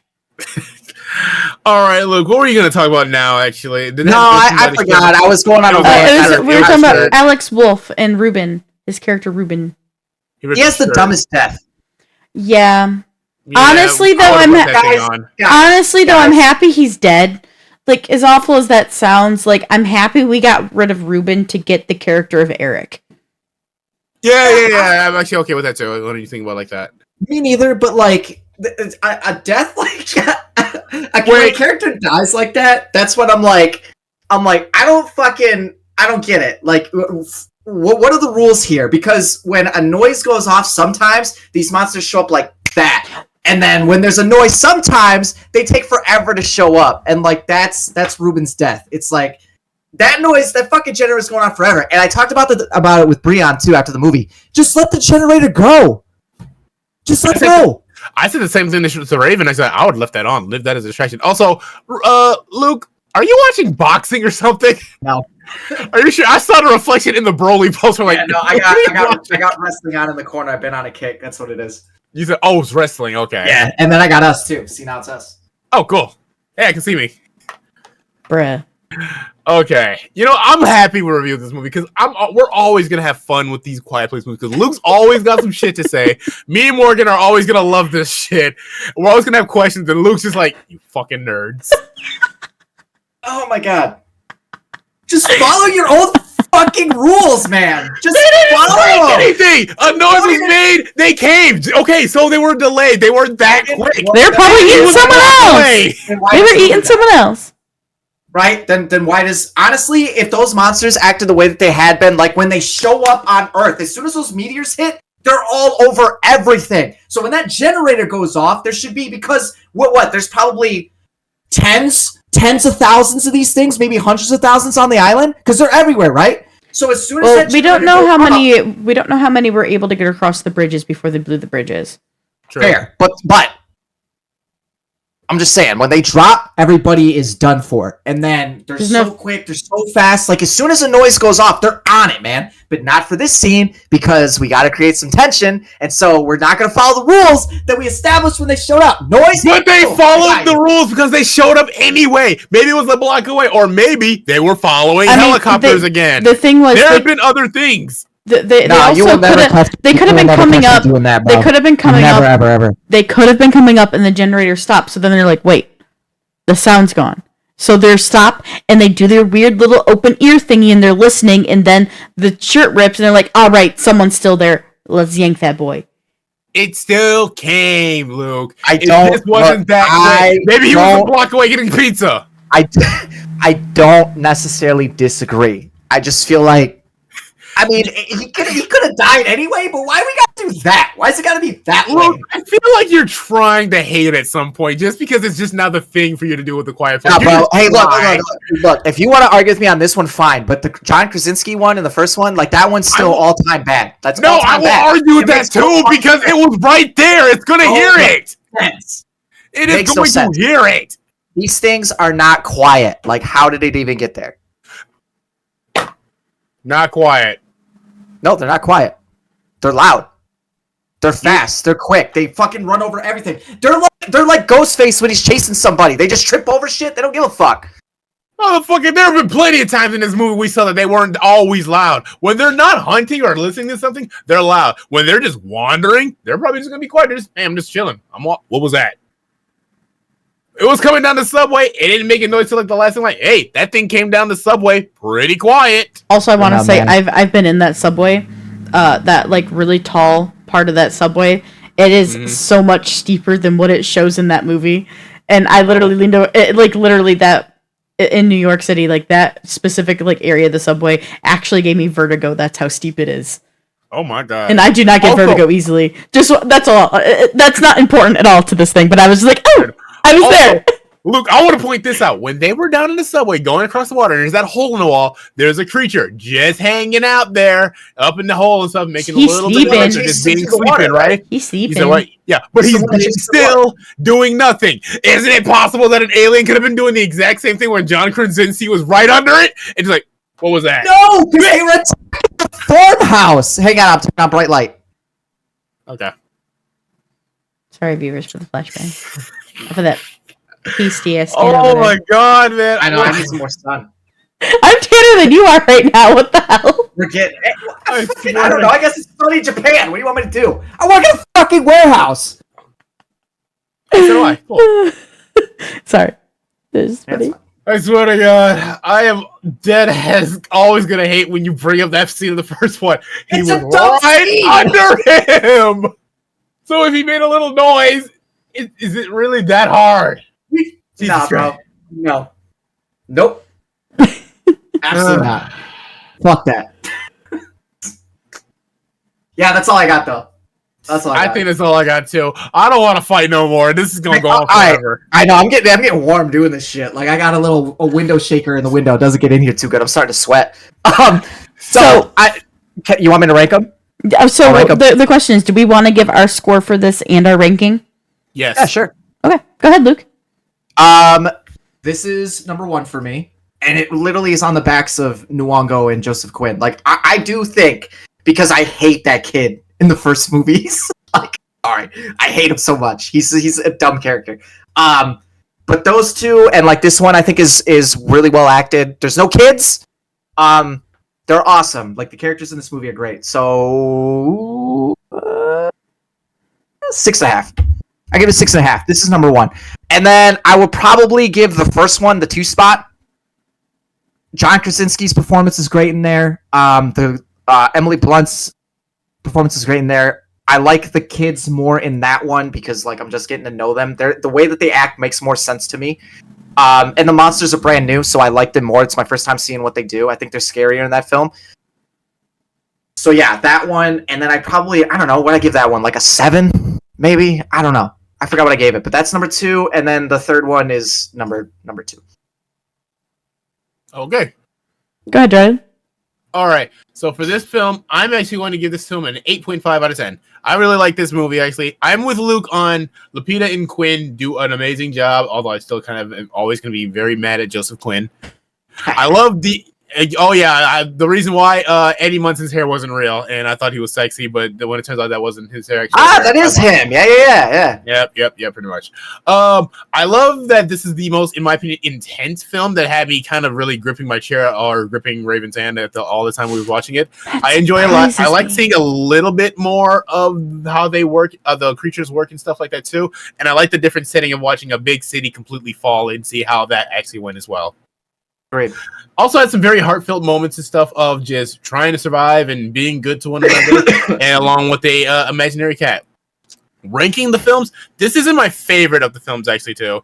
I would say this is probably second place because unlike Luke, A Quiet Place Part 2 is actually my favorite of the A Quiet Place movies actually because I like their day one more.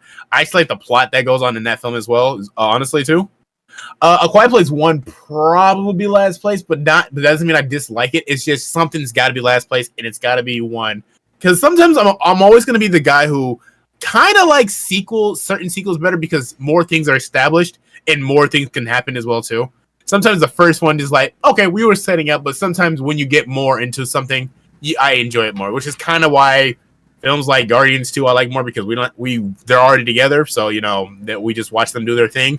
Or the same thing with Avengers: Age of Ultron. You just watch the crew just work together and fight Ultron rather than assembling. So, yeah, that's my opinion on the Quiet Place films. So, I love you, man, because you and I see eye to eye on a lot of things very frequently. So for me, this film is actually an 8 for me, not an 8.5. And part of that being, the reason it's not higher is actually because I find this one of the least intense films of the franchise. For me, I find the silence and the need to be silenced and the sign language, and I got personally, I felt more intensity behind that kind of dramatic air that was given in the first two, personally. Actually, And I can just say real quick. Hold on, let her finish. All right, I'm sorry. no, it's okay. For me, this film is also number 2. This is not last. And Dreaded, it is the second film. Part 2 is number 1. Because, and mostly because of the development we get of the children, and especially the daughter. The scenes with the daughter, like in the bus, when she was alone, like that was intense. I was gripping the arm of my chair when I was watching that. That is where the intensity comes forth in these films for me. Is the need to be silent, especially her not being able to hear with her being deaf. I think that is where it really, really came home to me on those films, where just how intense these could be, because they didn't have to rely on brutality like they do in this first film, which is understandable. It's week 1.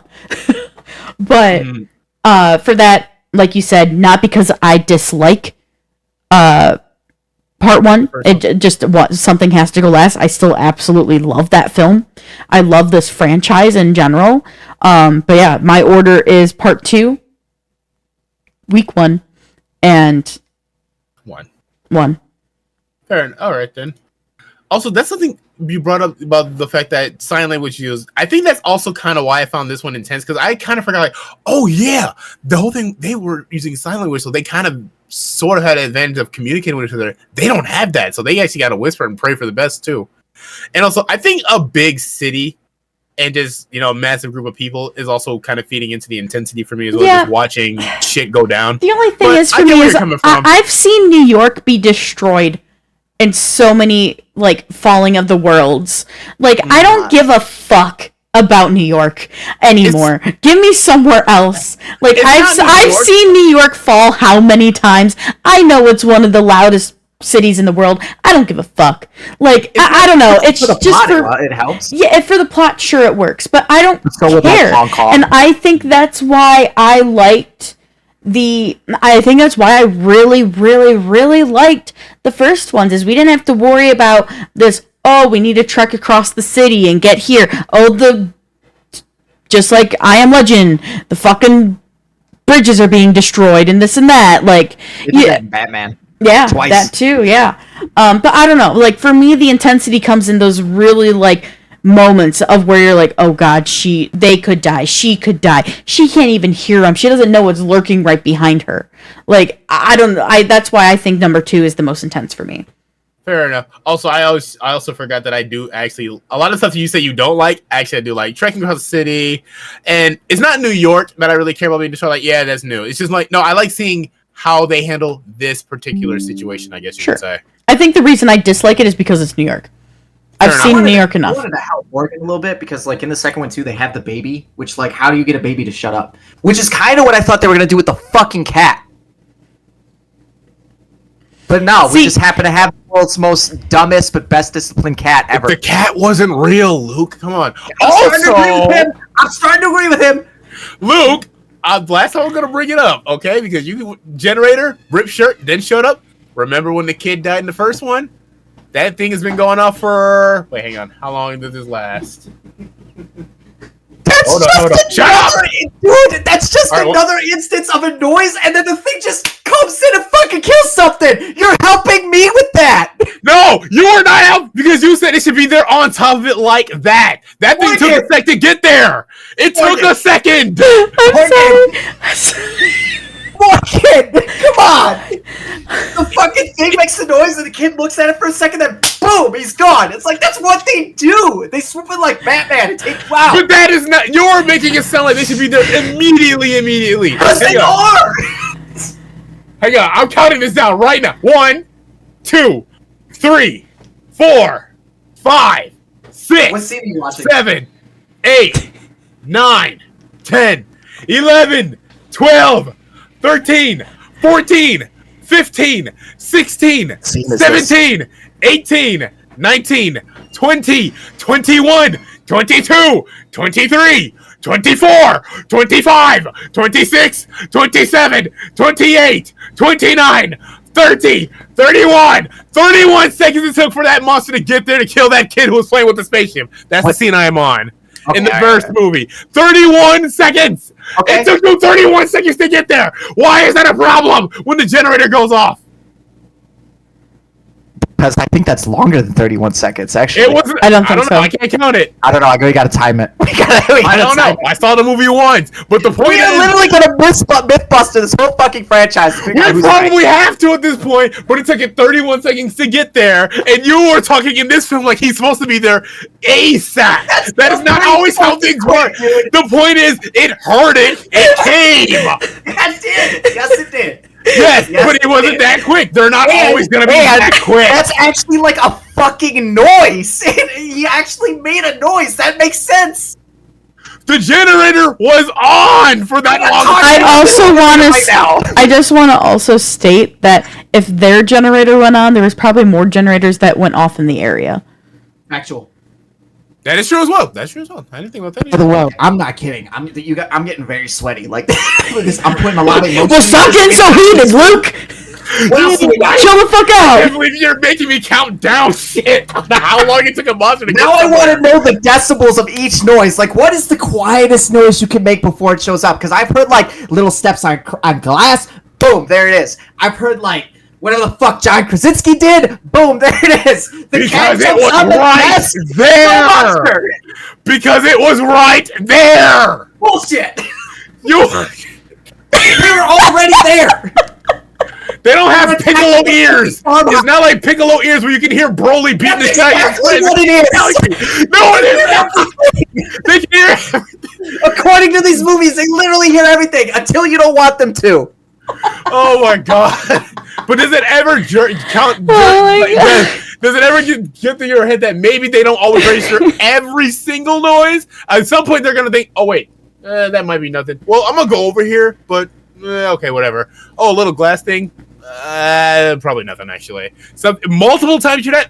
What's that? Who's there? These are still. I like to imagine they have some kind of intelligence. I swear. Mythbusters coming What at do you. Brought to Okay, by you know what? wannabes. You and me have to do a Mythbusters episode on this shit, okay? And I'm gonna analyze every frame. all right, it took 31 seconds for one monster to get to come murder this child. We're gonna figure out how long it took for that monster to come kill Alex Wolf. Yeah. All right, Yep.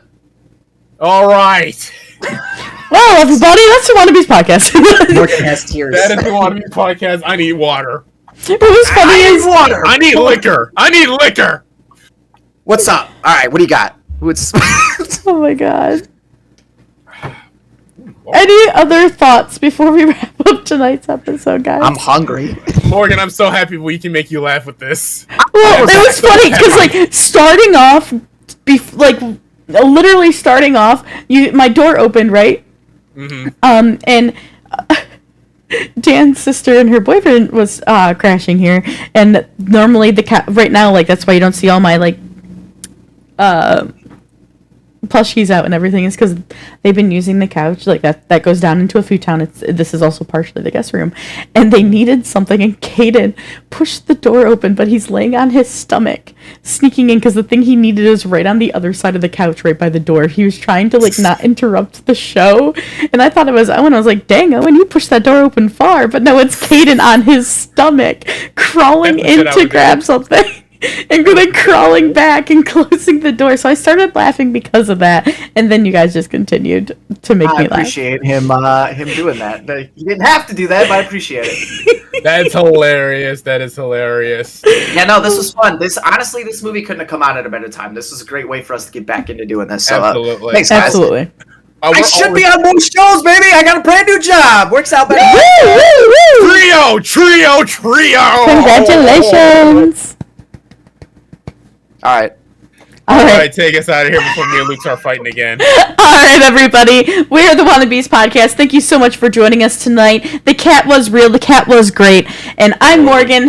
That's Luke. And that is Shredded. Everybody, we try to be live every Wednesday at 8 p.m. Eastern Time over here on Twitch. If you're not following us on socials, please do so. You can follow us at Facebook, Instagram, and Twitter by looking at Podcast Wanna or Wannabes Podcast. We'll show up in the search bar either way.